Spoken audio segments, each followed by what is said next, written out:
कार्तिक महिन्यानंतर मार्गशीर्ष महिना सुरू होतो आणि या महिन्यामध्ये प्रत्येक महिला महालक्ष्मीचं पूजन करत असते। आपल्या घरामध्ये घट बसवून महालक्ष्मीची पूजा करत असते। घट म्हणजे काय? कलशावरती नारळाची स्थापना करून महालक्ष्मीचं प्रतीक म्हणून स्थापना करून आपल्या घरामध्ये महालक्ष्मीची पूजा करत असते।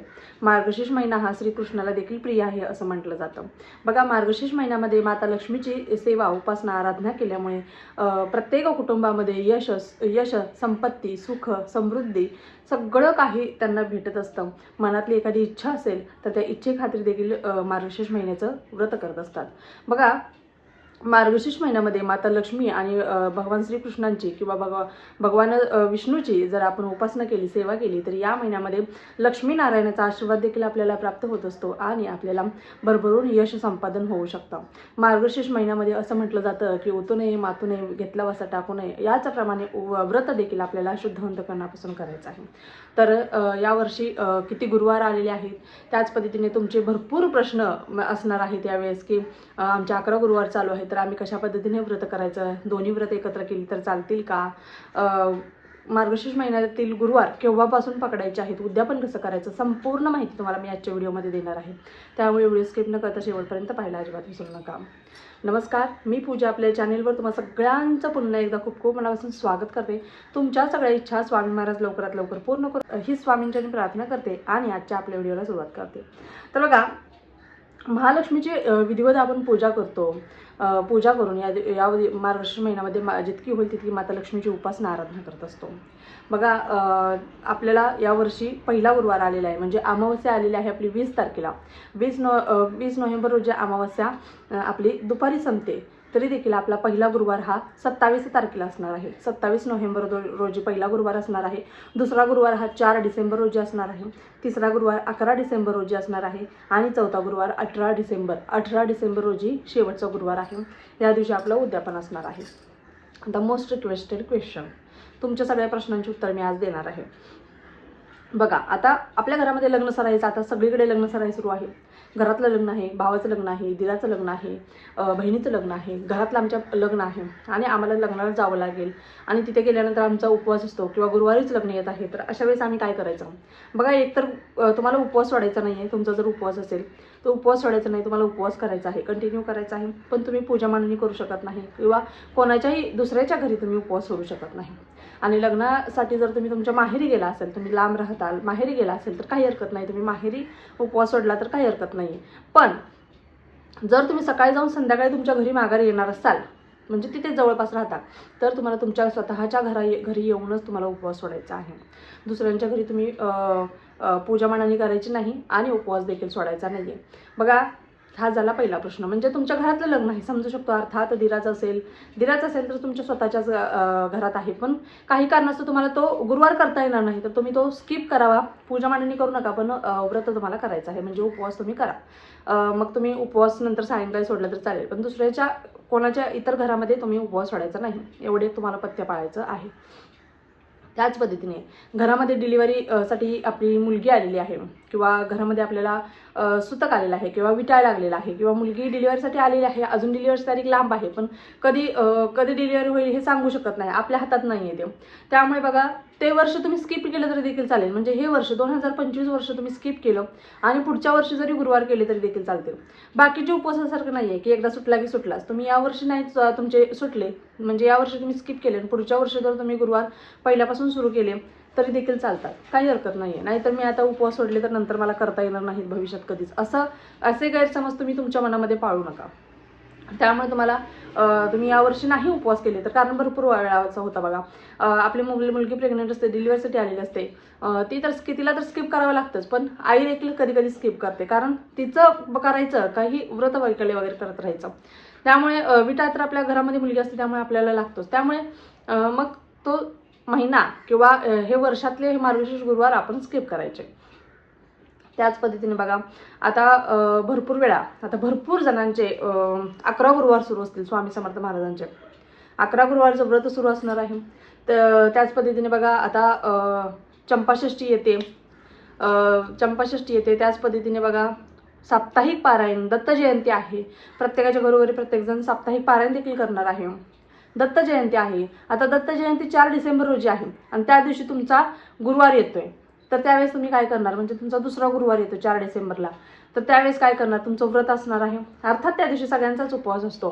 तर दत्त महाराजांचा उपवास आपण करत असतो आणि आपला हा मार्गशीर्ष महिन्यातला देखील उपवास असणार आहे.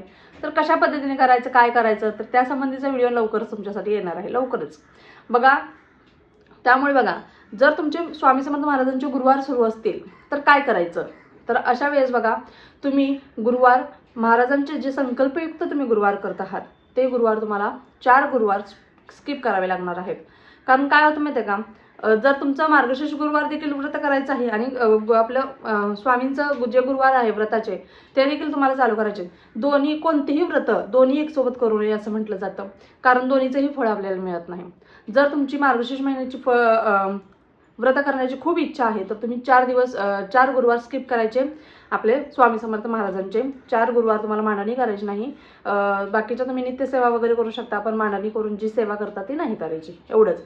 तुमची गुरुवारची म्हणजे मार्गशीर्ष गुरुवारची मांडणी करायची आणि त्या ज्या काही महालक्ष्मीच्या सेवा असतील त्या करायच्या. म्हणजे दोन्हीपैकी एक व्रत तुम्हाला रुजू होत असतं. दोन्ही व्रत एकत्र करायचे नाहीत. आता ताई आम्हाला 4 गुरुवार स्किप करायचे नाहीये, 4 गुरुवार म्हणजे खूप, म्हणजे पुढे काहीतरी प्लॅनिंग केलेलं असेल, तुम्ही कुठे बाहेर वगैरे जायचं असेल तर तुम्ही मार्गशीर्ष महिन्याचे गुरुवार स्किप करा यावर्षी मग, आणि पुढच्या वर्षी तुम्ही मार्गशीर्ष महिन्याचे गुरुवार करा, काही हरकत नाहीये. नाही पकडले तर म्हणजे आता नाही सोडले मी, आता गुरुवार सोडले तर पुढच्या वर्षी मी पकडू शकणार नाही असा गैरसमज पाहू नका. तुम्ही काय करायचं, स्वामी समर्थ महाराजांचे आपले जे व्रताचे गुरुवार सुरू आहेत ते तुम्ही कंटिन्यू ठेवायचे आणि मार्गशीर्ष महिन्याचे गुरुवार स्किप करायचे. काही असं नाही आहे पण आम्हाला महालक्ष्मीची देखील सेवा करायची आहे, मग मला हे पण करायचं आणि मला ते पण करायचं आहे, मग कसं करू. त्या सगळ्यांसाठी देखील आतून एक तुम्हाला ट्रिक सांगते मी. काय करायचं, तुम्ही मार्गशीर्ष महिन्यातले गुरुवार स्किप केलेले आहेत बरोबर, पण तुम्हाला माता लक्ष्मीची भरभरून सेवा करायची आहे. म्हणजे तुमचं मन विचलित होणार, मला माहिती आहे आपल्या महिलांचं मन विचलित होतं, म्हणजे माझ्याकडून हे झालंच नाही यावर्षी बाबांनो. म्हणजे मन आपलंच कुठेतरी आपल्याला खात असतं. तर अशा वेळेस काय करायचं, तुम्ही महाराजांचे जे गुरुवार सुरू आहेत ते गुरुवार तुम्हाला कंटिन्यू ठेवायचे आहे. महाराजांची गुरुवारची आपली जी पूजा मांडणी आहे गुरुवारची, ती पूजा मांडणी करायची आहे. आपल्या ज्या काही सेवा आहेत त्या करायच्या आहेत. फक्त मार्गशीर्ष गुरुवारची मांडणी करायची नाही, पूजेची मांडणी करायची नाही. उपवास जो आपण गुरुवारचा करणार आहोत म्हणजे महाराजांच्या व्रताचा, तो उपवास आपला कंटिन्यू असणार आहे. मार्गशीर्ष महिन्याच्या गुरुवारची मांडणी करायची नाही, फक्त माता लक्ष्मीच्या सेवा करायच्या. काय करायचं, माता लक्ष्मीच्या सेवा करायच्या.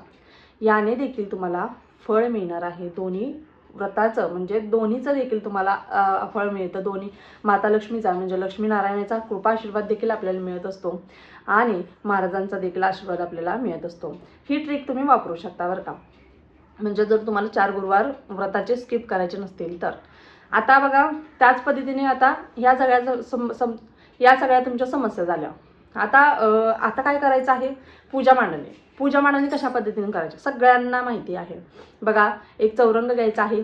चौरंगावरती तुम्हाला ठेवण्यासाठी तांब्या घ्यायचा आहे, चांगला स्वच्छ धुवायचा आहे. तो पाण्याने गच्च भरून घ्यायचा आहे. त्याच्यावरती तुम्हाला स्वस्तिक काढायचं आहे कुंकवाने. हळदीची 5 कुंकवाची बोटे ओढायचे आहेत. त्याच पद्धतीने कलशामध्ये तुम्हाला 1 सुपारी 1 नाणं टाकायचं आहे आणि 5 फळांची झाडं जी असतात, म्हणजे सीताफळ असेल, चिक्कू असेल, आंबा असेल, डाळिंब असेल किंवा अजून तुमच्याजवळ कोणतं जांभळाचं वगैरे झाड असेल, म्हणजे ज्या झाडाला फळं लागतात अशा झाडांची पानं तुम्हाला म्हणजेच पत्री घेऊन यायची आहे. 5 पत्री म्हणजे आंब्याची डाळी खाऊची पाने तुम्ही भेटली तर ती लावू शकता आणि त्याच पद्धतीने पत्री तुम्हाला ठेवायची आहे. म्हणजे 5 प्रकारच्या 5 डाळी. बघा, पहिले दिवस खूप आठवतात. आता कसं आहे, आपल्याला लगेच भेटतं, सहज मार्केटमध्ये उपलब्ध होतं आजकाल. पण पहिले कसं व्हायचं, शाळा वगैरे सुटली की आम्ही ओळा करत सायंकाळच्या वेळेस घरी जाताना सगळ्या पत्री वगैरे गोळा करत जायचो आणि घरी जाऊन आम्हाला पूजा म्हणजे मार्गशीर्ष महिन्यातील गुरुवार म्हटलं की खूप उत्साह असायचा. म्हणजे लग्ना अगोदरची गोष्ट, वेगळाच आनंद असायचा तो. आता कसं सगळं मुलांचं करायचं, हे करायचं, ते करायचं आणि सगळं आपल्याला मार्केटमध्ये अवेलेबल होतं सहज. त्यामुळे तो जो क्षण आहे ना, जो आपण लहानपणी अनुभवलेला आहे तो कुठेतरी मागं पडलेला आहे थोडासा. नाहीतर तो क्षण वेगळाच होता. सगळं गोळा करत जायचं, 5 फळं गोळा करत जायची, सगळं आम्ही गोळा करत जायचो घरी. त्याच पद्धतीने 5 फळं वेगवेगळ्या प्रकारची नाहीत तुम्हाला शक्य, काही कंडिशनमुळे कधी आपलं बजेट नसतं बघा, असतं, परिस्थिती कोणावर कशी येते काही सांगू शकत नाही. अशा वेळेस तुम्ही 5 केळी जरी ठेवली तरी देखील चालणार आहे. 1 फळ जरी ठेवलं देवी माता लक्ष्मी समोर तरी देखील चालणार आहे. शेवटी तुमचा भाव महत्त्वाचा आहे. त्याच पद्धतीने पाटाभोवती सुंदर अशी रांगोळी काढायची आहे. कलशामध्ये तुम्ही पत्री वगैरे ठेवल्यानंतर त्याच्यावरती नारळ ठेवायचा आहे. नारळ पूर्ण पाण्याने भरलेला असावा. त्याच्यावरती तुम्हाला बघा माता लक्ष्मीचा आता वेगवेगळे मुकुट येतात.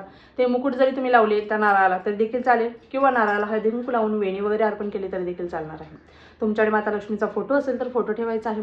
तुमच्याकडे मार्गशीर्ष महिन्याची पोथी, जी पोथी असेल तर ती देखील ठेवायची आहे. मार्गशीर्ष गुरुवारची जी ही पोथी आहे ती पोथी तुम्हाला समोर ठेवायची आहे. याच्या मागे देखील शुभचिन्ह आहेत. तुमच्याकडे ही पोथी असेल तर ही पोथी तिथे ठेवायची आहे. ही पोथी लागतेच बरं का, याच्यातील कथा आपल्याला पठण करायची असते.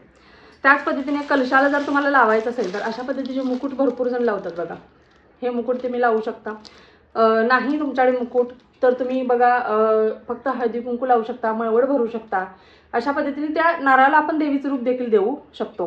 तिला साडी वगैरे नेसवू शकतो. साडी तुमच्याकडे नसेल तर तुमच्या घरामध्ये जो ब्लाऊज पीस असेल त्याने देखील तुम्ही साडी तयार करू शकता आणि ती लावू शकता. म्हणजे शेवटी भाव महत्त्वाचा आहे. केलं तर क्रिएटिव्हिटी भरपूर होते, नाही तर काहीच नाही. तर अशा पद्धतीने मुकुट, आता हा मुकुट मार्गशीर्ष महिन्यासाठी नवीन आणलेला आहे. त्याच पद्धतीने ही पोथी आहे. ही आपल्याला हे दोन्ही गोष्टी लागणार आहेत. ज्यांच्याकडे आहे त्यांच्यासाठी, नसेल तर तुम्ही ज्या पद्धतीने तुम्हाला मी सांगितलं त्या पद्धतीने करायचं आहे. ही सगळं झाल्यानंतर तुमच्याकडे माता लक्ष्मीची मूर्ती असेल तर माता लक्ष्मीच्या मूर्तीवर अभिषेक घालायचा. त्यानंतर तुम्हाला गणपती बाप्पाची स्थापना तिथे करायची आहे. विड्याच्या पानावर गुळ व खोबऱ्याचा नैवेद्य दाखवायचा आहे. वस्त्र परिधान करायचं आहे त्यांना. फूल अर्पण करायचं आहे. अक्षता अर्पण करायचं आहे. हळदी कुंकू अर्पण करायचं आहे. समया दोन्ही साईडला 2 लावायचे आहेत. घंटानाद करायचा आहे. त्याच पद्धतीने जर श्रीयंत्र असेल तर श्रीयंत्राची देखील तिथे स्थापना करायची आहे. ज्यांच्याकडे धनलक्ष्मी कुंचम आहेत, कुंचमचे सेट आहेत, आता माझ्याकडे देखील आहे, आता मी ठेवलेला आहे आतमध्ये. धनलक्ष्मी कुंचमचा जर सेट असेल तर तो तुम्ही काढायचा आहे. दर गुरुवारी, मार्गशीर्ष महिन्यातील दर गुरुवारी तुम्ही आवर्जून धनलक्ष्मी कुंचमवरती देखील सेवा करा.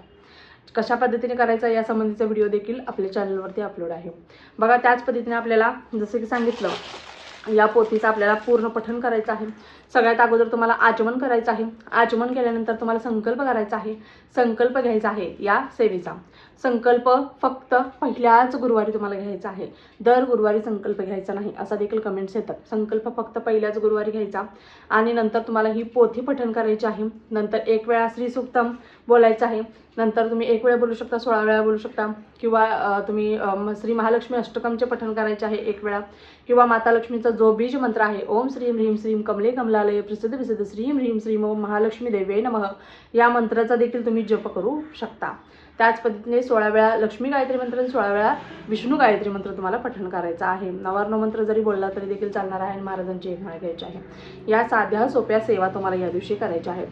ज्यांना ज्यांना शक्य आहे त्यांनी आवर्जून कुंकुमार्चन जरी केलं माता लक्ष्मीच्या मूर्तीवरती, या 4 गुरुवार जेवढे भेटतात तेवढे, तरी देखील तुम्हाला यातून उत्तम असं फळ मिळणार आहे. त्यामुळे मला वाटतं मी तुमच्या सगळ्या प्रश्नांची उत्तरे दिलेली आहेत. तरी देखील अजून भरपूर जणांचे वेगवेगळे प्रश्न असू शकतात. तर तुमचे काही प्रश्न असतील तर नक्कीच कमेंट बॉक्समध्ये विचारत जा. आपल्या चॅनलवर प्रत्येकाच्या शंकेचे निरसन नक्कीच केले जाते, कारण असा एकही व्यक्ती नाही त्याच्या प्रश्नाचं उत्तर मी आजपर्यंत दिलेलं नाही आहे. त्यामुळे तुम्ही नक्कीच तुमच्या शंका, म्हणजे शंकाच या मार्गशीर्ष गुरुवार संबंधी ज्या शंका असतील त्याच विचारा. दुसरंच काहीतरी विचारत बसू नका. म्हणजे समजा आपलं आता पारायण वगैरे आले आहे, त्याचे सगळं जे काही विचार ते विचारू शकता. अशा पद्धतीने तुम्ही विचारा, नक्कीच कमेंट करा आणि कमेंट बॉक्समध्ये नक्कीच माता लक्ष्मीचा जय जयकार करायला, महाराजांचा आपल्या जय जयकार करायला अजिबात विसरू नका. व्हिडिओ आवडला असल्यास व्हिडिओला लाईक करा, शेअर करा, सबस्क्राईब करा. पुन्हा एकदा व्हिडिओ अशाच एका नवीन व्हिडिओसोबत. तोपर्यंत झालेली सेवा स्वामींच्या रुजू करते. श्री स्वामी समर्थ. धन्यवाद.